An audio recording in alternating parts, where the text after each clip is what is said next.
যেটা করার 5টি সিস্টেম আছে করব। ইনচার্জ আছে, অবজারভার আছে, স্টেট কমিটি আছে, সবাই আছে। অন্য পার্টির হেভিওয়েট যারা হেরেছেন তাদের ব্যাপার তারা বুঝবে। তারা তো ইন্ডি জোটেরই লোক, অজিত চৌধুরীও ইন্ডি জোটের লোক, আর মোহাম্মদ সেলিমও ইন্ডি জোটের। ওটা মল্লিকার্জুন খাড়গে আর সীতারাম ইয়েচুরি মমতা ব্যানার্জির সঙ্গে বসে করবেন একসঙ্গে পোস্টমর্টম। কেন অজিত চৌধুরী হেরে গেলেন, কেন মোহাম্মদ সেলিম, না আমার কাজ নয়। রাজ্যে আবার কে লেকচারার দাঁড়িয়েছিলেন সাউথ মালদাতে, তিনি কেন হেরে গেলেন সেটাও নিশ্চয়ই মমতা ব্যানার্জি খাড়গের সঙ্গে আলোচনা করবেন। ঈশা খান চৌধুরী কেন জিতে গেলেন।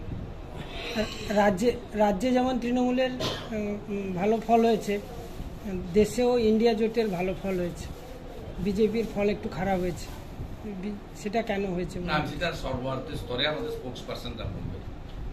নিশ্চিতভাবে আমরা তো 400 লক্ষ নিয়ে কাজ করেছি। আমাদের আশা ছিল বিজেপি একাই 300-র বেশি পাবে এবং 350-র কাছাকাছি নিয়ে যাবে।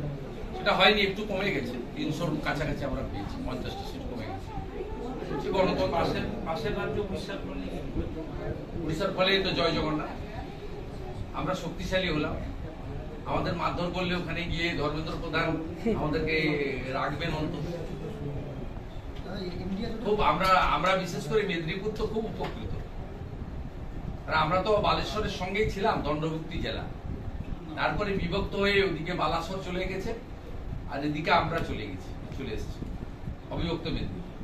আমাদের পাশে ময়ূরভঞ্জ, বারিপাদা, বালেশ্বর, পুরো বর্ডার এলাকাটাই উড়িষ্যা। আমাদের এখানে আত্মীয় স্বজনরা সব এখানে থাকে, এখানকার লোক ওখানে যায়। এখানকার বহু লোকের জমি ওখানে জলেশ্বর, বালেশ্বর, ভোগরাইতে আছে, ভদ্রকে আছে, কটকে আছে, সেখানে আছে। ওখানে সরকার হয়েছে মানে আমরা অত্যন্ত খুশি, কৃতজ্ঞ, অত্যন্ত খুশি। এবং তৃণমূল কংগ্রেসের অত্যাচার বাড়লে কর্মীরা অন্তত গিয়ে ভুবনেশ্বর আর বালেশ্বরে গিয়ে থাকতে পারছে। এখানে মমতা ব্যানার্জির সরকারি হসপিটাল চিকিৎসা না দিলে আমরা অন্তত কটক মেডিকেল কলেজে আর ভুবনেশ্বর এইমসে গিয়ে চিকিৎসার সুযোগটা পাবো।